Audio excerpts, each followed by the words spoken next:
Gold తర్వాత మనకు substitute గా ఉండేది సిల్వర్ ఒక్కటే. బంగారం కొనలేనటువంటి వాళ్ళు వెండి కొనుక్కొని పెట్టుకోవచ్చా? ఈ రెండు ఒకటే కేటగిరీ.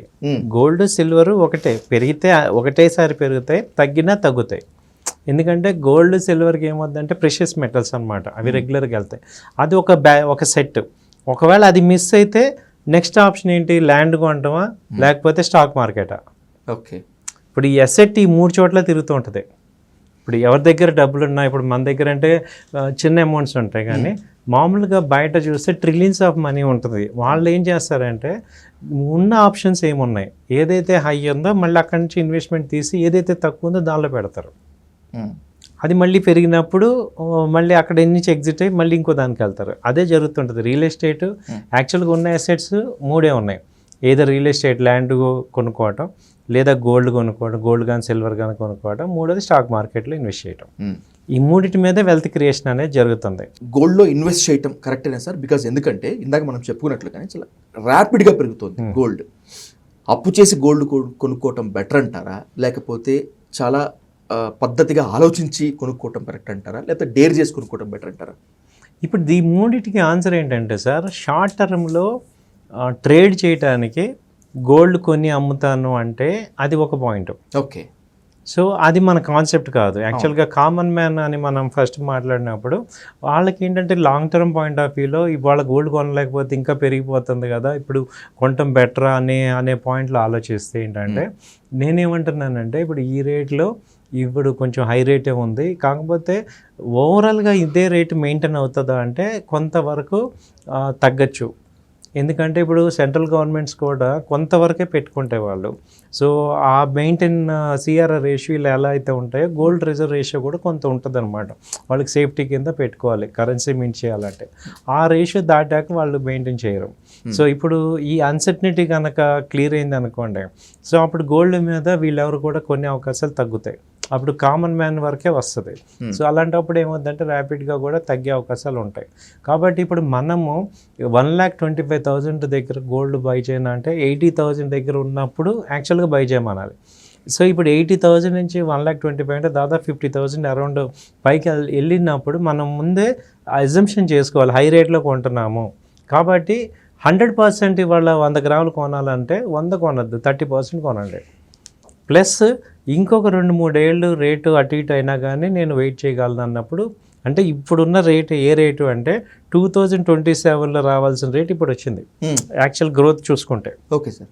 సో ఇప్పుడు 2027 వరకు నేను ఉంటాను, అప్పుడు మ్యాచ్ అవుతుంది అన్నప్పుడు మీరు అది ఆలోచించి కొనుక్కోవాలి. కానీ రేపొద్దున పెరిగిపోతుంది, ఎల్లుండి పెరిగిపోతుంది అనేది పెట్టుకోకూడదు. అంటే మనం ఏంటంటే ట్రేడర్ లాగా ట్రేడర్ అవుతారా, రిస్క్ రివార్డ్ ఉంటుంది, ఎగ్జిట్ అవ్వండి.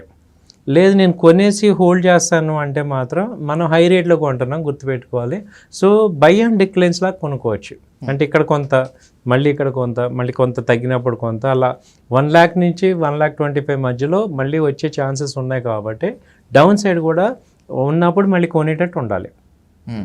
అంతేగాని ఇప్పుడు ఈ టైంలో ఏమవుతుందంటే ఇప్పుడు మీడియా అంతా కూడా హైలైట్ చేస్తుంది కాబట్టి మన కామన్ మ్యాన్ ఏంటంటే ఎమోషనల్ అయిపోకూడదు.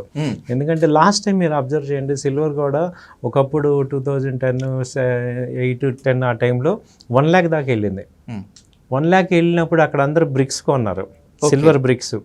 ఆ తర్వాత అది డ్రాస్టిక్గా నెక్స్ట్ ఇయర్ వచ్చేపాటికి 30,000 దగ్గరకు వచ్చేసింది. అలా 3 years ఉంది. సో అందుకని ఏంటంటే విపరీతమైన వైలేషన్స్ ఉంటాయి. కాబట్టి మనం ఈ గోల్డ్ సిల్వర్ కొనేటప్పుడు ఏంటంటే కొంచెం ఇది లాంగ్ టర్మ్ పాయింట్ ఆఫ్ వ్యూలో అవసరమైతే హోల్డ్ చేసుకుంటాము అనేటట్టు ఉండాలి. చాలాసార్లు ఏమవుతుందంటే ఇప్పుడు గోల్డ్ కొన్నాక అది ఏమవుతుందంటే డెడ్ ఇన్వెస్ట్మెంట్ అవుతుంది. ఇప్పుడు మామూలుగా గోల్డ్ ఇంకో పాయింట్లో ఆర్నమెంట్స్ పెట్టుకుంటాము, ఓవర్ ఆర్నమెంట్స్ ఉన్నా కానీ అది డెడ్ ఇన్వెస్ట్మెంట్ అవుతుంది. కాబట్టి అరే ఇప్పుడు ఇన్వెస్ట్మెంట్ బ్లాక్ అయిపోయింది, దీన్ని ఇంకొక దానికి వాడుకోవచ్చు అనే పాయింట్ ఫీల్ అవ్వకుండా అసలు ముందు అప్పు చేసి గోల్డ్ కొనకూడదు. అప్పు చేసి ఈవెన్ ఆస్తి కొనుక్కోవచ్చు, ఇల్లు అది కొనుక్కోవచ్చు, కానీ గోల్డ్ కొనుక్కోవాల్సిన అవసరం లేదు. ఎందుకంటే గోల్డ్ ఏమవుతుందంటే డెడ్ ఇన్వెస్ట్మెంట్ యాక్చువల్గా. ఇప్పుడు ఒకసారి చైన్ కొనుక్కున్నాం, పెట్టుకుంటాం, తర్వాత అది రొటేట్ అవ్వదు, అంతే. దాన్ని అమ్మలేము, అత్యంత అవసరం ఉంటే తప్పితే అమ్మలేము. తాకట్టు పెట్టిన ఏమవుతుందంటే అది పెట్టబుద్ధి కాదు. సో అది ఏంటంటే ఒక రకంగా బ్లాక్ అయిపోద్ది అమౌంట్. ఓకే. సో ఎస్పెషల్లీ మన ఇండియన్ పీపుల్కి. సో అందుకని ఏంటంటే గోల్డ్ ఇవాళ కొనేటప్పుడే మనం ఒక 10 ఇయర్స్ ఆర్జినల్ ఇప్పుడు మనకి ఎలాంటి పరిస్థితుల్లో కొనాలంటే ఇప్పుడు మన పిల్లలు ఉన్నారు 10 ఏళ్ళు 12 ఏళ్ళు పిల్లలు ఉన్నారు వాళ్ళకి ఒక 15 ఏళ్ళు 20 ఏళ్ళు వచ్చేపాటికి ఫంక్షన్స్ జరుగుతాయి అనుకున్నప్పుడు ఆ గోల్డ్ ఇప్పుడు కొనుక్కోండి. అంటే లాంగ్ టర్మ్లో ఇంకా నాకు పర్వాలేదు ఈ గోల్డ్తో వాడుకుంటా అన్నప్పుడు డెఫినెట్గా ఇక్కడ కొనుక్కోండి. ఎందుకంటే నెక్స్ట్ 5 ఇయర్స్ చూసుకుంటే అది ఇప్పుడు 1-2 lakhs కూడా అయ్యే ఛాన్సెస్ ఉన్నాయి. ఇప్పుడు 5 ఇయర్స్ 20,000 చొప్పున చూసుకుంటే 5 ఇయర్స్ అంటే 1 lakh ఎక్స్ట్రా వచ్చేస్తుంది. కాబట్టి మనం 5 ఇయర్స్ కన్నా ఇప్పుడు ఆలోచిస్తే మనకి ఇది బెటర్ రేటే. సో డిఫరెన్స్ ఎంత ఉందంటే ఒక 20,000 ఎక్స్ట్రా ఉంది రేట్ అంతే. ఓకే, నార్మల్ గ్రోత్ ఎలా ఉందంటే ఎవ్రీ ఇయర్ 20,000 ఉంది, ఇప్పుడు కొంచెం ఒక 25,000 ఎక్స్ట్రా ఉంది. కాబట్టి మనం ఏం చేసుకోవాలంటే ఆ డిస్కౌంట్ నెక్స్ట్ ఇయర్ వరకు ఉంది కదా అని చూసుకొని చేసుకోవచ్చు.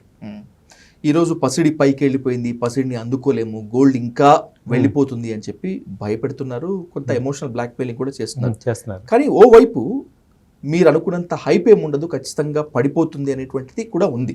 నిజంగా గోల్డ్ రేట్ పడిపోయే ఛాన్స్ ఉందా? ఒకవేళ కనుక పడిపోతే డ్రాస్టిక్గా పడుతుందా సార్, లేకపోతే కాస్త రిలీఫ్ ఇచ్చే విధంగా పడిపోతుందా? ఒకవేళ పడితే ఏమవుతుందంటే సార్ గోల్డ్ మ్యాక్సిమం బేస్ అయితే ఫామ్ అయిపోయింది. 1 lakh అనేది మనకి బేస్ ఫామ్ అయిపోయింది. అంతకుముందు 80,000 బేస్ ఉండేది, ఇప్పుడు 1 lakh బేస్ అవుతుంది. ఇప్పుడు స్టార్టింగ్ ఇప్పుడు 1,20,15 అలా 1,15,17 వరకు ఇయర్ ఎండ్కి ఏదన్నా వచ్చినా రావచ్చు. ఏదన్నా మంచి ఇప్పుడు ఇంటర్నేషనల్గా పీస్ఫుల్గా జరిగి యుద్ధాలన్నీ ఆగితే అప్పుడు కొంత స్లోగా రావచ్చు. సో ఇప్పుడైతే ఇమీడియట్గా రాదు. ఒక 1 year తర్వాత అయినా ఏదైనా 1 lakh అయితే బేస్. సో 1 year తర్వాత ఇప్పుడు పెరిగినంత ఫాస్ట్గా ఇప్పుడే తగ్గదు, ఎందుకంటే ఇది ఒరిజినల్ బయింగ్ కాబట్టి రేటు స్టాండ్ అవుతుంది. సో ఒక 6 months to 1 year గ్యాప్లో మళ్ళీ ఏదన్నా అంత ఇంటర్నేషనల్గా పీస్ఫుల్గా అయినప్పుడు ఇది తగ్గుతుంది. సో కాబట్టి ఇప్పుడు పాయింట్ ఆఫ్ వ్యూ ఏంటంటే ఇప్పుడు నేను కొన్నా అంటే 30% కొనమంటున్నా. ఓకే, కొనండి, 30% కొనండి. ఒక 30% మళ్ళీ తగ్గినప్పుడు డిప్లో కొనుక్కోండి, మళ్ళీ ఒక 30% డిప్లో కొనుక్కోండి. ఇక 80,000 అయితే ఇక ఛాన్సెస్ కష్టంగా ఉన్నాయి. 1 lakh, 1,05,000, 1,10,000 మధ్యలో ఓకే. సో 80,000 కల్లా దిగే ఛాన్సెస్ అయితే లేవు. 1 lakh స్టాండర్డ్ అయిపోతుంది. ఓకే, అదే డ్రాస్టిక్గా మళ్ళీ పెరిగే ఛాన్స్ ఉంటుందా సార్? అంటే ఇప్పుడు ఇందాక మనం మాట్లాడుకుంటూ 27లో ఉండాల్సిన రేటు 25లో ఉంది కదా, అవును, 29లో ఉండాల్సిన రేటు మళ్ళీ వస్తే ఉంటుందా అంటే ఏమవుతుందంటే సార్ ఇప్పుడు మీరు బాగా అబ్జర్వ్ చేయండి, ఎక్కువ మంది ఏదైతే అనుకుంటారో అది జరగదు.